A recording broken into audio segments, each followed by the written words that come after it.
حكاية. تعالي واحنا نعمل مع بعض خلطة اعتمديها للفراخ وللحمام. يلا نسمي الله ونبدأ. بسم الله الرحمن الرحيم. السلام عليكم، أنا أماني طاهر ودي قناتي. ده أول خطوة هنعملها. بصلة مبشورة، نحط عليها شوية فلفل أسمر وشوية ملح وندعك بهم الفرخة كويس جدا، من تحت الجلد ومن جوه البطن ومن الظهر، وهنعمل لها مساج. الخطوة دي مهمة جدا، بتخلي معاكي الفراخ والحمام تحفة.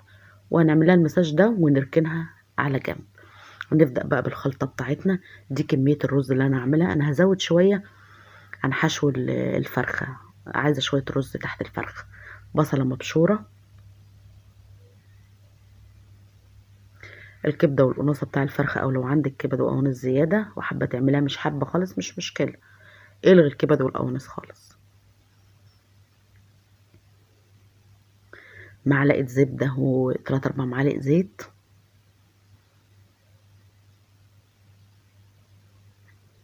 دي الكبدة متقطعة طبعا حتت صغيرة. واحدة فلفل حامي يعني بيديها تستحلو. التوابل بتاعتنا كمون، ملح، فلفل اسمر، 7 بهارات، كركم، بس مش هزود اكتر من كده.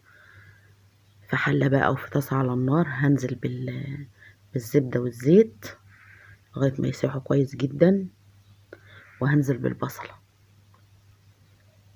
هشوح البصله كده، انا مش عايزه البصله تحمر، انا عايزاها يدوبك بس تدبل، لان احنا خليكي معايا في الفيديو عشان نشوف هنعمل ايه فيها. هنزل بعد كده بالقوانص الاول، وبعد شويه هنزل بالكبده.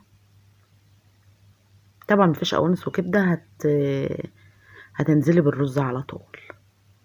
طبعا انا غاسله الرز ومصفيه كويس. رز مصري بقى، حابه تعملها برز بسمتي، كل انواع الرز بتنفع.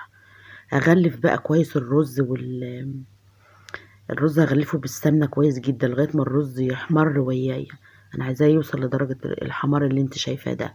وهنزل عليه بقى بالتوابل اللي احنا قلناها في الاول: ملح، فلفل، 7 بهارات، معلقه الكركم، وبعدين هنزل بالوحده الشطه، وهنزل عليه بميه سخنه. بس يكون حمرنا، يكون الرز اتحمر والبصله رخرة خدت اللون مع بعضها. انزل عليه بالميه، كوبايه ميه بس عشان ياخد 3/4 سوا، عشان انا عايزه الرز 3/4 سوا بس. وهاخد منه شويه للفرخه، وهحط عليه شويه ميه سخنين اكمل بقيه تسويته، ووطي عليه بقى يعيش حياته مع نفسه كده. بس حكايه بصراحه، لو اتبعت الخطوات دي في عمايل الرز بتاع الحمام والفراخ المحشيه، هيديك الرز اللي انت شايفاه قدامك ده. حقيقي طعم وريحه تحفه بصراحه. طبعا زي ما احنا كلنا متفقين، ولما تيجي تحشي حمام او تحشي فراخ لازم تكون الخلطة باردة جدا. ده انا خليت بين الجلد واللحم، مش حابة تخليها وتحشي بين الجلد واللحم وتحشيها من جوه بس، ما فيش اي مشكلة. بس انا بحب احشي الفراخ والحمام ما بين الجلد واللحم. انا خليتها اتخلت كويس جدا.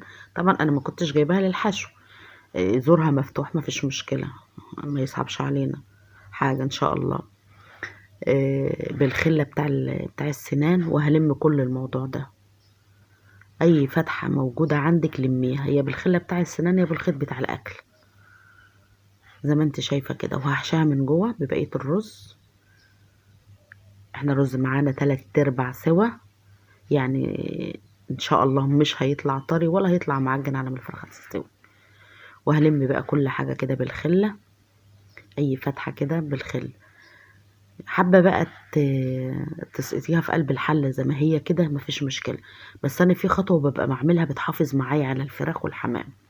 بجيب كيس تلاجة واحط في قلبه الفرخة او الحمام، ده بيحافظ معايا. حتى لو لا قدر الله الفرخة فرقعت او الحمامة فرقعت، بتفضل محتفظة بشكلها، ما بيقعش منها ولا رزية في قلب الحلة.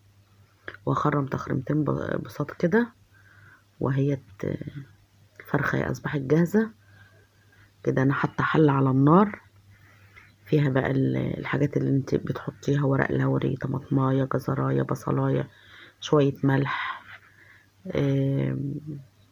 شوية كمون، حاجة بسيطة كده بس ايه، ما تكتريش من التوابل عشان ما تضغطش على طعم الفرخة. خلي دايما توابلك قليلة. نص ساعة على الجهة ديت على البطن ونص ساعة على الظهر، وكده الفرخة تبقى مستوية معاكي وتطلع معاكي. حتى لو الجلد فرقع بيفضل الرز جوه الفرخة او الحمام، ما بيقعش منه ولا رزاية. هشيل طبعا الخلة، وهو زي ما انت شايفة الفرخة قدام منك عاملة ازاي، بسم الله ما شاء الله. هجيب بقى معلقة صلصة على معلقتين زيت وهدهنها، وكون مولعة الفرن على درجة حرارة 200 عالية، وهدخلها الفرن تاخد لون من فوق ومن تحت. بس وكده أصبحت الفرخة معانا تحفة بصراحة. الخلطة جميلة جدا، والطعم والريحة حكاية، والفرخة ذات نفسها مستوية. لما بتكون عندك فرخة في التلاجة بقالها كام يوم وانت مش حابة الطعم بتاع الفراخ اللي في التلاجة، في ناس ما بتحبش طعم الفراخ المجمدة، يبقى لها حلين اتنين: يا تتحشى يا تتشوى على الفحم. ده بيضيع طعم التلج منها، وبتبقى كأنها فرخة فريش لسه جاية حالا. غير كده بيفضل الطعم فيها طعم التتليج. لكن الطريقتين دول، الحشو والشوي على الفحم، ده اللي بيضيع الطعم بتاع التلج اللي منها، وبتبقى الفرخة اكنك جايباها فريش حالا اهوت. وادي الرز بتاعنا اهوت، شايفة الرز عامل ازاي؟ كل الرز مخصمة التاني، يتاكل لوحده من غير فراخ ومن غير حاجة. ولو حابة تعمليه لوحده على لحمة، على فراخ مسلوقة بس مش محشية، على فراخ مشوية، بصراحة تحفة. الخلطة بتاعته جبارة وجميلة جدا وطعمها حلو، والرز مفلفل كده، وجوه الفرخة الرز كان جميل. الرز بتاكل قبل الفرخة بصراحة. وادي الفرخة بتاعتنا اهي، بسم الله ما شاء الله، بألف هنا الكل اللي كل.